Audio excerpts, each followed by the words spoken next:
वैसे फर्स्ट कि आप नेक्स्ट सेक्शन में आप देखने वाले हैं भाई शबी तो एनी ऑफ ज़वीर की जिंदगी भर का अजाब बन गई है और शायद इसी शबी की वजह से एनी ऑफ ज़वीर का रिश्ता भी काफी इफेक्टिव हो रही है। तो एनी ज़वीर से झगड़ा करने लग जाती और कहती है कि मेरे शबी को मना करने के बावजूद भी उसने तुमसे पैसे मांगे। तब ज़वीर कहती है कि लाइक सीरियसली एनी ये तुम कह रही हो, हालांकि तुम्हें अगर याद हो तो मेरे खिलाफ जाकर तुमने खबर और शबी को सपोर्ट किया था, तो अब वही एनी मुझसे लड़ रही है खबर को पैसे देने के लिए, और वैसे भी ना तुम्हें फिक्र करने की कोई जरूरत नहीं, मैं खुद सबको हैंडल कर लूंगा। तब तो भैया एनी अपने मुंह पड़कर बैठ जाती है और ज़वीर भी वहां से चला जाती। फिर दूसरी तरफ एक बार फिर से एनी और ज़वीर के बीच शबी का टॉपिक शुरू हो जाते हैं। ज़वीर कहती है कि एनी आखिर तुम्हारी प्रॉब्लम क्या है? मैं जब शबी को सपोर्ट नहीं कर रहा था तब तुम्हें प्रॉब्लम थी, और अब जब मैं उसे सपोर्ट कर रहा हूँ तो भी तुम्हें मसला है, आखिर तुम चाहती क्या? एनी कहती है कि ज़वीर तुम्हें दिखाई नहीं दे रही कि खबर शबी को मोहब्बत के नाम पर कैसे तुम लोगों से पैसे लूट रहे हो, तुम्हें कोई फर्क ही नहीं पड़ता। ज़वीर कहती है कि एनी भाई तो अपनी बहनों को हर मोड़ पर सपोर्ट करती है और मैं खुशी के लिए कुछ भी कर सकता हूँ।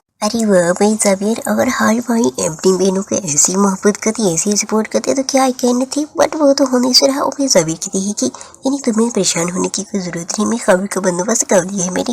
भाई अब पता नहीं कि ज़वीर ने खबर की बैंड बजाने के लिए क्या करने वाली है। अभी दूसरी तरफ ये नहीं कहती है शबी के पास और कहती है कि जो पैसे ज़वीर से मंगवाए थे ना उसे ट्रांसफर कर दिए। शबी कहती है कि शुक्र है कि मेरा भाई तो शादी के बाद बदला नहीं तुम्हारी तरह।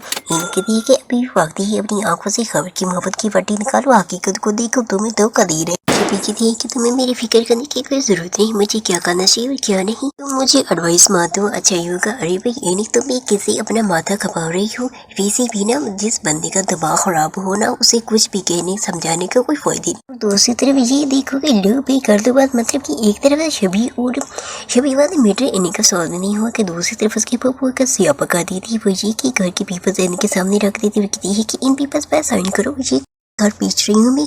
तो ये कहती है कि आई एम सो सॉरी पप्पा, मैं ये घर नहीं बेच सकती क्योंकि ये मेरे मामा पापा की आखिरी निशानी है, इसमें मेरी बहुत ज़्यादा है, प्लीज़ मैं ये साइन नहीं करूँगी। और फिर घर के बाहर जाने के बाद एनी काफ़ी ज़्यादा रोती है और घर को देखकर फिर वहाँ से चली जाती है। और फिर दूसरे दिन जब एनी फिर से किचन में काम करने के लिए आती है तो किचन को ताला लगा हुआ होती है और फिर ऊपर से ज़वीर भी आ जाते हैं। किचन पप्पा कहती है कि एनी अभी ये तुम्हारा किचन बंद रहेगा जब तक तुम साइन नहीं करोगी, ये किचन नहीं खुलेगा। फिर ओ माय गॉड, एनी के पप्पा से कोई ऐसी बात कह देती है कि एनी मजबूर होकर पेपर साइन कर देती है। एनी तो वहाँ से चली जाती है। और फिर जब ज़वीर एनी के बीच जाने लगती है तब निधि कहती है कि अब आप एनी की इतनी हमदर्दी क्यों कर रही हैं? ज़वीर कहती है कि क्या मतलब तुम्हारा? निधि कहती है कि अब आप वो अपने डैड से जाकर पूछिएगा ना। तब तो भैया बीच मीटिंग में ज़वीर चला जाते हैं अपने पापा के पास और कहते हैं कि डैड आपकी आखिर प्रॉब्लम क्या है, आपने वही प्रॉपर्टी क्यों खरीदी है जहाँ पर एनी का घर है? सिकंदर अंकल कहती है कि मुझे लगा कि ये अच्छी डील है इसलिए इसमें कोई बुराई नहीं है। तब ज़वीर कहती है कि अंदाजा भी नहीं है कि आपकी इस एक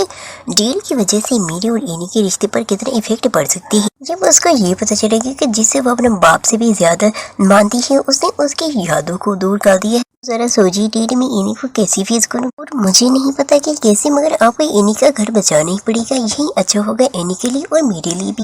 भाई अब ये देखते हैं कि ज़वीर अपने पापा की फैलाई हुई रायते को कैसे समेटता है। But you guys don't forget subscribe my YouTube channel, don't forget videos, like my video, subscribe my channel. Thanks for watching.